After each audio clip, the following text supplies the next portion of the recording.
जब रात सबसे शांत होती है, जब चाँद की चांदनी धरती को छूती है, जब हर तरफ ओम नमः शिवाय की गूंज सुनाई देती है, तभी आती है वो पावन रात, शिव की रात, शिवरात्रि।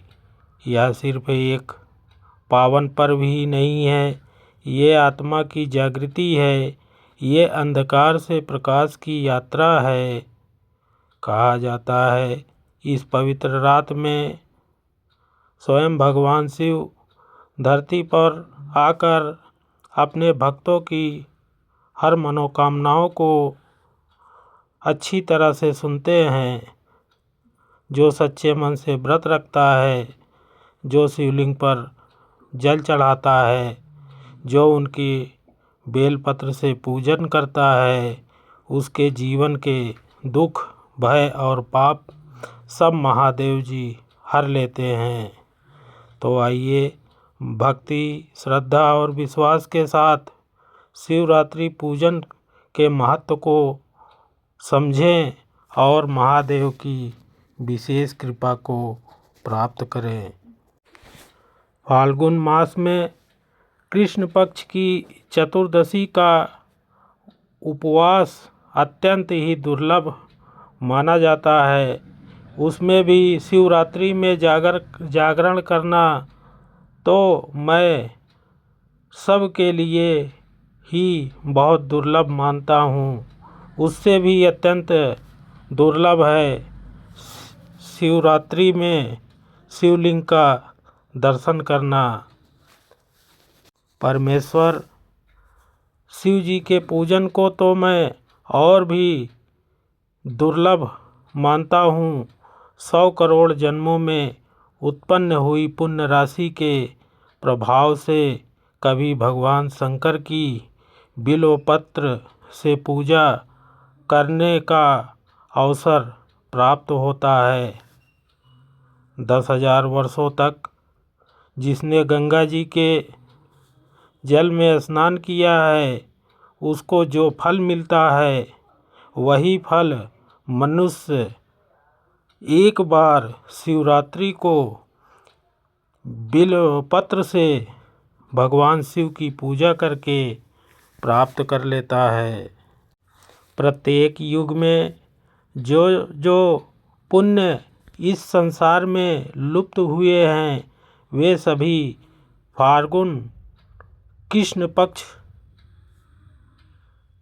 चतुर्दशी अर्थात शिवरात्रि में पूर्णतः विद्यमान रहते हैं।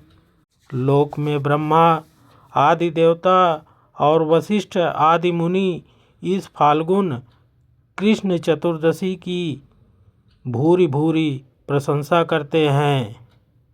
इस शिवरात्रि को यदि किसी ने उपवास किया तो उसे 100 यज्ञों से अधिक पुण्य का फल प्राप्त होता है। जिसने एक बिल्वपत्र से शिवलिंग का पूजन किया है, उसके पुण्य की समता तीनों लोकों में कौन कर सकता है। इस विषय में एक परम सुंदर पुण्य कथा कही जाती है। इक्ष्वाकु वंश में मित्रशाह नाम से एक प्रसिद्ध और परम धर्मात्मा राजा हुए थे। वे समस्त धनुर्धारियों को श्रेष्ठ, सब अस्त्र शस्त्रों के ज्ञाता, शास्त्रज्ञ, वेदों में पारंगत, विद्वान, शूरवीर, अत्यंत बली, उत्साही, नित्य उद्योगी और दया के निधान थे। राजा को शिकार खेलने का व्यसन था। एक दिन उन्होंने अपनी बहुत बड़ी सेना के साथ भयंकर वन में प्रवेश किया। वहाँ बहुत से जंगली सूअर सिंहों को अपने बाणों से बींध डाला। राजा मित्रशाह रथ पर सवार हो कवच से सुरक्षित होकर वन में विचर रहे थे। उसी समय उन्होंने अग्नि के समान आकृति वाले एक निशाचर को मारा। उसी समय उसका छोटा भाई दूर से यह देखकर शोकमग्न हुआ और वहीं छिप गया। भाई को मारा गया देख उसने मन ही मन इस प्रकार विचार किया कि ये राजा बहुत ही वीर है, इसे छल से ही जीतना चाहिए। ऐसा निश्चय करके वह पापात्मा राक्षस मनुष्य के समान आकृति बनाकर राजा के समीप आया। राजा ने सेवा करने के लिए विनीत भाव से आए हुए उस पुरुष को देखकर अज्ञानवश उसे रसोई घर का अध्यक्ष बना दिया। तत्पश्चात राजा लौटकर अपने राजधानी आए। महाराजा मित्रसा की पत्नी मदयंती नाम से प्रसिद्ध थी। वह नल की स्त्री दमयंती के समान बड़ी पवित्र थी। एक दिन राजा मित्रसा ने श्राद्ध के दिन मुनिवर वशिष्ठ को निमंत्रित करके अपने घर पर बुलाया। उस दिन रसोइये के रूप में राक्षस ने साग में मनुष्य का मांस मिला दिया और वही गुरु वशिष्ठ जी के आगे परोस दिया। उसे देखकर वशिष्ठ जी बोले, हे राजन, तुझे धिक्कार है, धिक्कार है। तू इतना दुष्ट और छली है कि मेरे आगे मनुष्य का मांस रख दिया है। इस पाप के कारण तू राक्षस हो जाएगा। जब मुनि को यह मालूम हुआ कि यह करतूत राक्षस की है, तब उन्होंने उस सांप को 12 वर्ष की अवधि में सीमित कर दिया।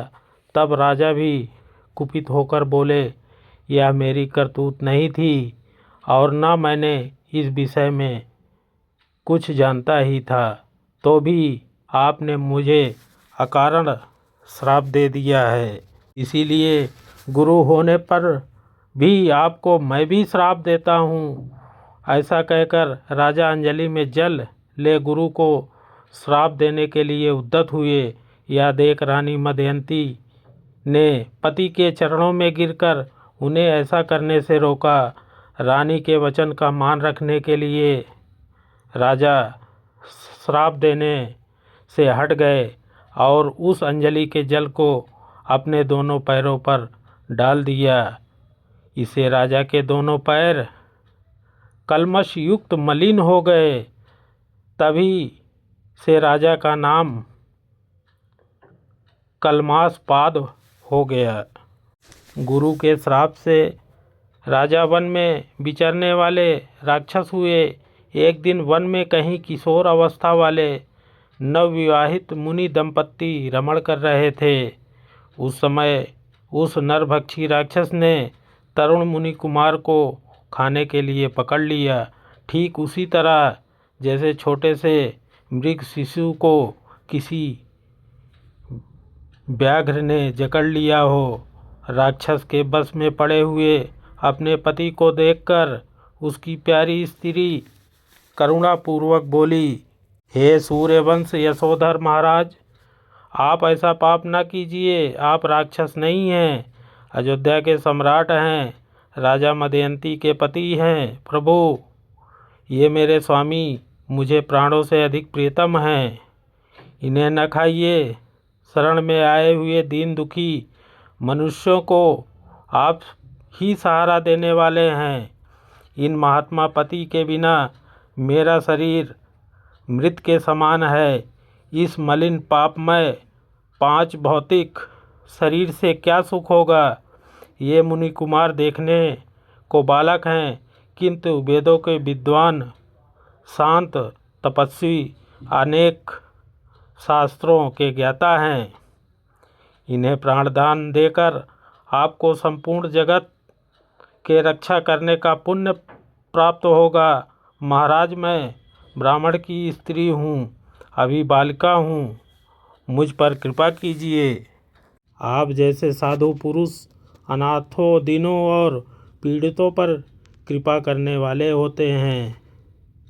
इस प्रकार प्रार्थना करने पर उस निर्दयी नरभक्षी राक्षस ने उस ब्राह्मण कुमार की गर्दन मरोड़ डाली और उन्हें उद्ध्वस्त कर दिया।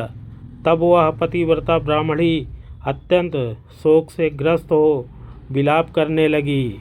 उसने पति की हड्डियों को एकत्रित करके भयंकर चिता प्रज्वलित की और पति का अनुसरण करने के लिए अग्नि में प्रवेश करते समय राक्षस रूपधारी राजा को इस प्रकार श्राप दिया, अरे ओ पापात्मन, तूने मेरे पति को खा लिया है, अतः तू भी अब जब स्त्री से समागम करेगा उसी समय तेरी मृत्यु हो जाएगी। यो कहकर वह पतिव्रता स्त्री चिता की आग में प्रवेश कर गई। गुरु के शाप का उपभोग करके राजा पुनः अपने स्वरूप को प्राप्त हुए और प्रसन्नतापूर्वक घर को गए। राजा मदयंती उस पतिव्रता ब्राह्मणी के शाप को जानती थी, इसलिए वैधव्य के डर से उन्होंने रति की इच्छा वाले पति को अपने पास आने से मना कर दिया। राजा मित्रसह राज्य के शुभ भोग से विरक्त हो गए और संपूर्ण लक्ष्मी का परित्याग करके पुनः वन में चले गए। राज्य छोड़कर संपूर्ण पृथ्वी पर विचरते हुए राजा ने अपने पीछे पीछे आती हुई एक भयंकर रूप वाली पिशाची को देखा। वह ब्रह्म हत्या थी। श्रेष्ठ मुनियों के उपदेश से राजा ने उस ब्रह्म हत्या को पहचाना। उसके निवारण के लिए विरक्त चित्त वाले राजा ने अनेक वर्षों तक बहुत से क्षेत्रों में विचरण किया, फिर भी जब ब्रह्म हत्या निवृत्त नहीं हुई तब वो मिथिला में आए। इसी समय उधर आते हुए निर्मल अंतःकरण वाले गौतम मुनि को उन्होंने देखा और उनके समीप जाकर बार बार प्रणाम किया।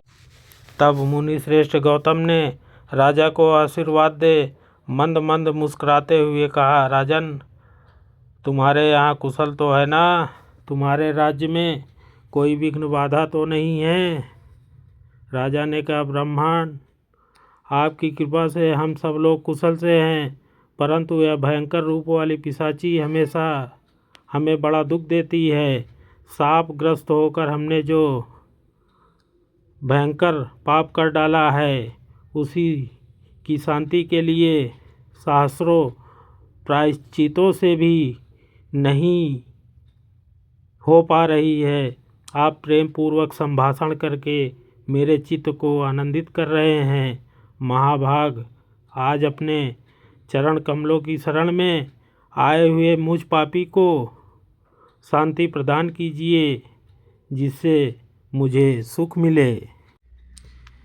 दोस्तों, आज की वीडियो में जो हमने बताया उसका आगे का भाग हम अपने दूसरी वीडियो में इस कथा को सुनाएंगे।